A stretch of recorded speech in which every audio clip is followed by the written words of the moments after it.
Mari belajar dari Italia. Apa yang sebenarnya terjadi di Italia? Apa yang bisa kita jadikan contoh agar tidak terjadi di Indonesia? Kreatif konten ini berasal dari artikel warga Italia, dipersingkat dan dilengkapi data agar lebih mudah dipahami. Tahap 1. Kasus pertama diumumkan. Itu cuma flu. Apa pentingnya pakai masker? Orang-orang ini cuma lebay. Saya kan sehat, gak bakal ketularan. Gak usah panik lah. Tahap 2. Jumlah positif COVID-19 mulai naik signifikan. Cuma beberapa yang kena. Yang meninggal pun hanya orang-orang tua saja yang memang udah punya penyakit. Hidup seperti biasa aja lah. Pacaran, nongkrong bareng temen, jalan-jalan ke mall. Tetep lanjut. Tahap ketiga, jumlah kasus meningkat dengan cepat, berlipat ganda dalam 1 hari. Tingkat kematian pun bertambah.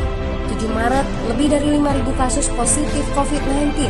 Zona merah diberlakukan di Italia. Wilayah yang dikarantina hampir 25% dari luas Italia. Sekolah dan universitas tutup, tapi tempat kerja, bar, dan restoran masih buka. Sementara itu, 75% wilayah lain masih menganggap enteng COVID-19. Anjuran mencuci tangan ada di mana-mana, tapi sekadar anjuran dan tak banyak yang melakukan. Tahap 4, jumlah kasus meningkat pesat.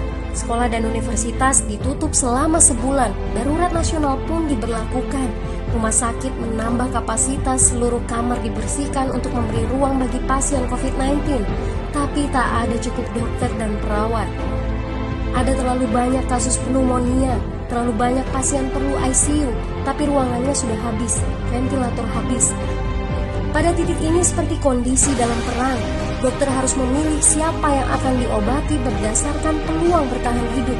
Itu berarti pasien lanjut usia dan punya penyakit bawaan seperti hipertensi, diabetes, stroke tidak masuk prioritas karena tidak ada lagi ruang. Sistem layanan kesehatan seketika runtuh. Tahap 5, 9 Maret mencapai lebih dari 9.000 kasus. Seluruh kota Italia lockdown. Orang-orang bisa pergi hanya untuk keperluan darurat dan dalam pengawasan ketat. Semua bisnis masih dibuka karena jika tidak, ekonomi akan runtuh. Itu kebijakan pemerintah. Mulai ada ketakutan, orang-orang mulai memakai masker dan sarung tangan. Tapi tetap saja, ada anak-anak yang merasa jagoan, masih ingin uji nyali. Pergi ke restoran rame-rame, hangout bareng, minum-minum dan lain sebagainya. Tahap 6. 2 hari kemudian pemerintah Italia berubah pikiran. Semua bisnis harus tutup. Bar, restoran, pusat perbelanjaan, semua jenis toko, kecuali supermarket dan apotek. Penyebabnya, karena dalam sehari yang positif bertambah lebih dari 2.000 kasus. Penduduk yang mau keluar rumah harus mendapat surat izin. Surat izin ini didapatkan dari pos pemeriksaan polisi yang disebar di berbagai lingkungan. Yang melanggar bisa kena denda 3,3 juta rupiah. Bagi pasien positif yang tidak mau mengkarantina diri, bakal dituntut dengan pasal pembunuhan, hukuman 1-12 tahun penjara. 21 Maret jumlah korban meninggal di Italia terus meningkat melampaui Cina. Sebagai gambaran, luas Italia itu kurang lebih 2 kali Pulau Jawa. Penduduknya lebih dari 60 juta jiwa.